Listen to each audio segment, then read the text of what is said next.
Salut à tous et bienvenue dans ce nouvel épisode de Photantique où l'on parle de photographie antique et atypique. Et donc, pour aujourd'hui, j'ai un petit truc à vous présenter. Il y a 20 ans, un appareil photo numérique basique, pas cher, ça ressemblait à ça. Et ça, eh bien, c'était un peu mon rêve. Je savais qu'un appareil photo numérique existait depuis, je pense, 98 déjà, quand j'ai eu mon premier appareil photo en APS.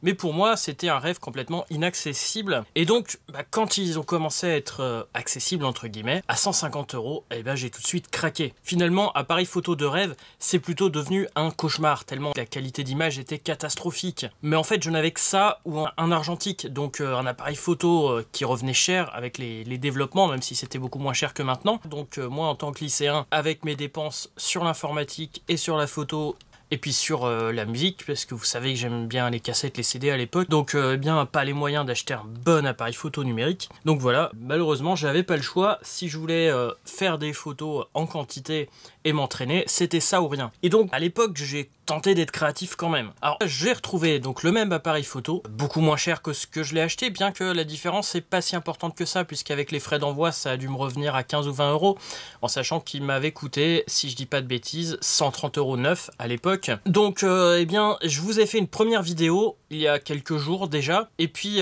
j'en étais revenu à ce que cet appareil photo c'est de la merde. Mais bref, c'était pas une bonne idée de faire une vidéo comme ça. Je me suis dit c'est pas le but de la chaîne.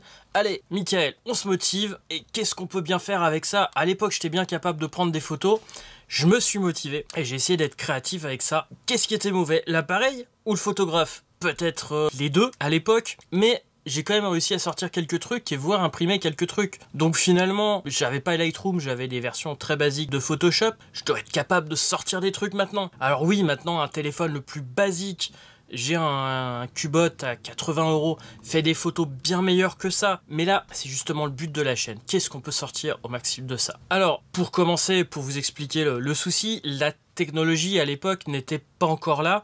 En tout cas, ça coûtait cher à fabriquer. En fait, il y avait deux technologies de capteurs. Le CCD, qui était utilisé dans la majorité des appareils photo, et le CMOS, qui était utilisé dans les webcams.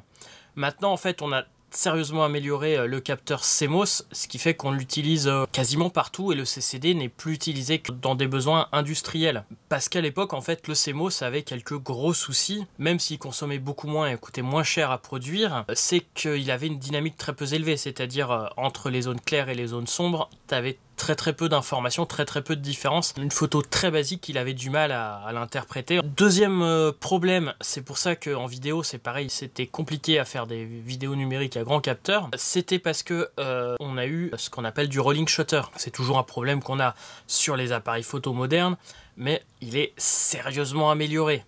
Ici, et bien là, est quand même énorme. Et vu qu'il n'y a pas d'obturateur mécanique, et bien voilà, je vous montre quelques exemples de photos avec rolling shutter. Donc le rolling shutter, c'est qu'en fait, il lui faut beaucoup de temps pour lire l'image entière. Et donc, même si la photo se prend rapidement, il va lire rapidement que le haut du capteur, et le temps qu'il arrive en bas, eh bien, on a déjà bougé en fait. Et donc, ça fait ce genre de vague, ce genre de truc déformé. Et puis, donc, le troisième problème, c'était que en fait, il avait besoin d'être calibré et les couleurs étaient jamais exactement les mêmes. Et c'était compliqué d'avoir une photo homogène. Donc après, les traitements et les capteurs, les deux se sont améliorés en même temps, qui fait que ce souci est quasiment impossible à percevoir sur les appareils modernes. Mais voilà, eh bien on avait ça à ce moment-là. Donc ce qui fait que je vous fais passer quelques photos que j'ai prises à Angoulême. Et vous voyez, c'est quand même pas terrible. Alors je me suis dit, avec ça, on va essayer quand même d'utiliser ça. Donc j'ai utilisé GIMP avec le plugin GMIC. Donc j'ai essayé différents trucs. En fait, avec le plugin noir et blanc, j'ai réussi à sortir des trucs plutôt sympas, je trouve. Et donc, bien voilà ce que j'ai pu sortir avec.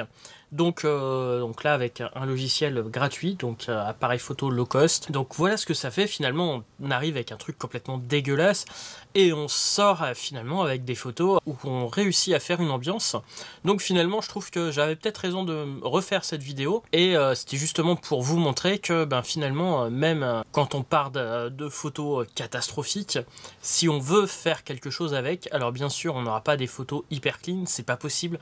C'est pas possible, on part de beaucoup trop loin, ou alors on a des photos générées par intelligence artificielle, faut tout refaire. Mais vu qu'en fait le traitement des photos, les photos sont dégueulasses, mais elles sont très peu traitées par l'appareil photo qui est particulièrement lent. Donc là on a quelque chose de quand même utilisable pour sortir des choses. Juste avant de vous quitter quand même, je vais vous le présenter un peu plus en détail cet appareil photo là, puisque c'est quand même important pour moi, c'est ce qui m'a lancé dans l'appareil photo numérique. C'est un appareil photo tout plastique, même s'il a son petit poids. Il fonctionne avec deux piles R6. Il fonctionne avec carte Smart Media. Donc les cartes Smart Media, c'était donc l'ancêtre des cartes SD, donc ça fait 2 fois la taille des cartes SD. Donc on trouvait jusqu'à 128 mégas, mais elles sont particulièrement rares.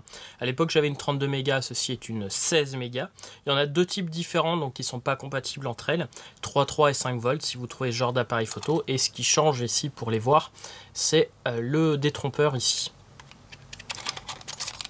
Donc les deux piles, on ferme. Derrière, eh bien, les boutons, mode prise de vue et mode lecture de photo. Cet appareil photo là, donc, a un écran vraiment pas terrible, on voit rien quand on est dehors. On a un viseur qui est plus ou moins l'équivalent des appareils photo jetables. Quasiment aucun réglage à part une correction d'exposition et la balance des blancs qui est réglable. Et puis bon, 3 tailles d'image et 3 qualités d'image. Et de l'autre côté, donc on a le cœur de l'appareil photo, un capteur de 2 mégapixels, donc comme je vous ai dit CMOS. Donc il y a marqué 4 fois digital zoom, mais en fait déjà que la qualité est pas terrible. Alors digital zoom, ça veut dire qu'on crop, on prend que le milieu du capteur. Quand on cherche les détails qu'il n'y a pas, il n'y a pas. Ça donne un truc encore plus dégueulasse. Donc il y a marqué 9,9 mm, qui est l'équivalent à 50 mm f3.2. Alors l'ouverture, vu la taille de l'objectif et de l'appareil, me semble étrange. Surtout que sur les exifs, il y a marqué f9.9 partout. Bon, je sais pas trop. Voilà, on peut le brancher en USB si vous trouvez les bons pilotes. On a une sortie télé pour pouvoir voir les photos sur la télé. Alors sur les petits écrans à tube de l'époque, ça se verra sûrement pas que c'est dégueulasse. Par contre, eh bien, en utilisation, c'est pas terrible. Et le truc amusant, entre guillemets, c'est que donc déjà c'est pas un vrai Fuji, ça a été un appareil photo qui a été fabriqué par une marque qui s'appelle Concorde. Je me disais aussi, mais ça m'étonne toujours que Fuji ait mis son nom dessus, mais c'est quand même pas eux qui ont fabriqué un truc aussi mauvais. Les façades étaient interchangeables, logiquement. Alors j'en ai jamais vu en vente, mais il y avait marqué sur le mode d'emploi qu'on pouvait changer et acheter d'autres façades, donc comme les téléphones de l'époque. Voilà, c'est drôle, même si j'aurais préféré que ça soit l'appareil photo qui soit meilleur. Alors, je vous montre quelques photos que j'avais faites quand même à l'époque. Et voilà, avec tous les appareils que j'ai testés, je dis, ben, quand même, c'est le pire de tout ce que j'ai. Pourquoi j'ai fait ce choix là? D'habitude je fais des comparaisons et tout ça, et en fait déjà j'avais pas beaucoup de temps sur internet, donc j'ai pas pu passer des heures à comparer. Tout ce que je voyais sur les revues était plus cher, et surtout je repensais à cet appareil photo là que je vous ai testé il y a 2 ans, qui était pas terrible, mais qui était quand même bien meilleur, malgré son écran qui fait la moitié et pas de viseur. La grosse différence, c'est que celui-là était quand même à 220 €, alors que celui-là était à, si je dis pas de bêtises, 130. Donc voilà, quand on a un budget très limité, eh bien j'ai vraiment pris le moins cher. C'était sûrement une erreur de ma part.